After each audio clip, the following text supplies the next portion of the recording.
Kevin, that storyline involving Moonlight Graham made us wonder about the number of players, position players in Major League Baseball history who got just one plate appearance, what Moonlight wanted, got a hit, and never had another opportunity. The total number in the modern era is 16. The number still alive is 5. This is the story of one of those players. It's a story about the value of an opportunity, the burden of duty, and the enduring magic of this game.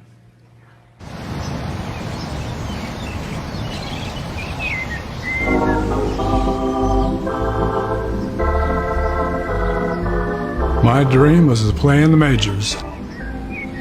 My field of dreams. A Southern California pitching and hitting phenom, Roy Gleason was signed out of high school by the Dodgers in 1960. Just 3 years later, he was called up to the big club and into a pennant race. We had a good team. Sandy Koufax, Don Drysdale, Maury Wills. We were fighting in St. Louis. We were about neck and neck at the time I arrived. After several pinch-running appearances, Gleason finally got his chance. September 28, 1963, against the Phillies. I'm walking up to the plate, just went blank. Checks the runner at third and then fires. All I wanted to do was focus on that ball.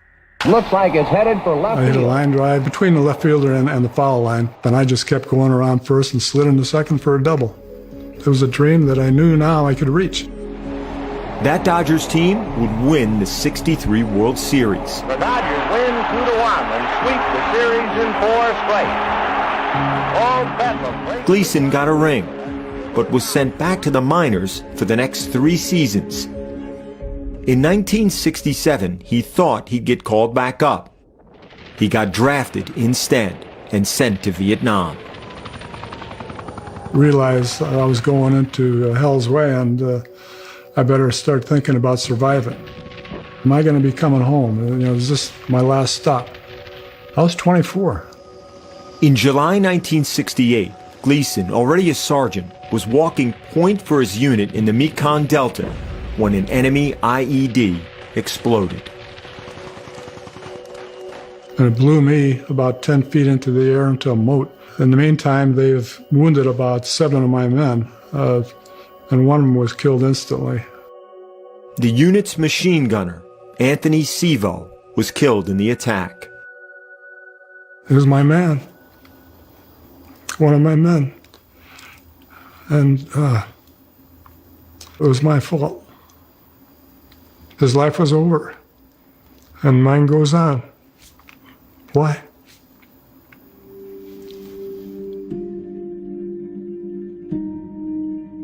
With shrapnel wounds to his left leg and wrist, Gleason was transported to Saigon, where he received a Purple Heart, and where he realized he'd lost the World Series ring he carried with him to war. I didn't wear it. I left it in base camp in my footlocker.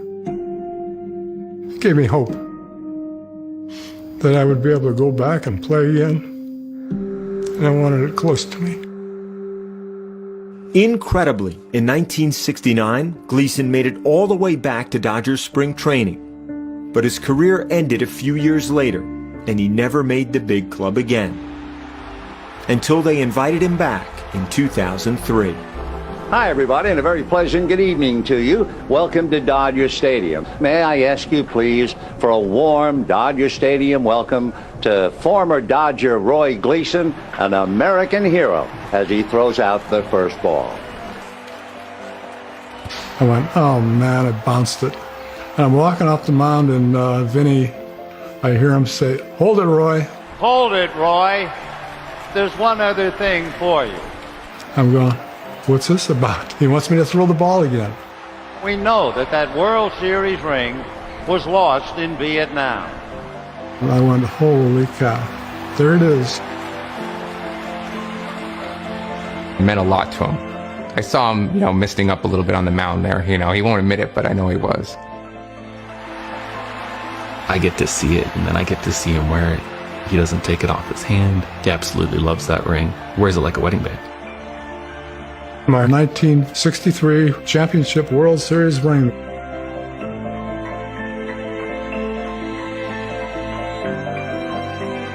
One dream, one hit, one remarkable life. I am the only person on earth that has a World Series ring, a Purple Heart, and a perfect lifetime Major League batting average. What more could I ask for? We thank Roy for sharing his story with us. And as you guys saw, remarkably, he does have the bat still from the one hit he got in 1963. But Kevin, it hasn't just collected dust. Not too long ago, he took it to a local batting cage, cranked up the machine to 90 miles an hour, and took his cuts. It was only after his son saw the scuffs on the bat that he said, "Dad, let's not do that again. It's too precious to risk." What a story, Roy Gleason.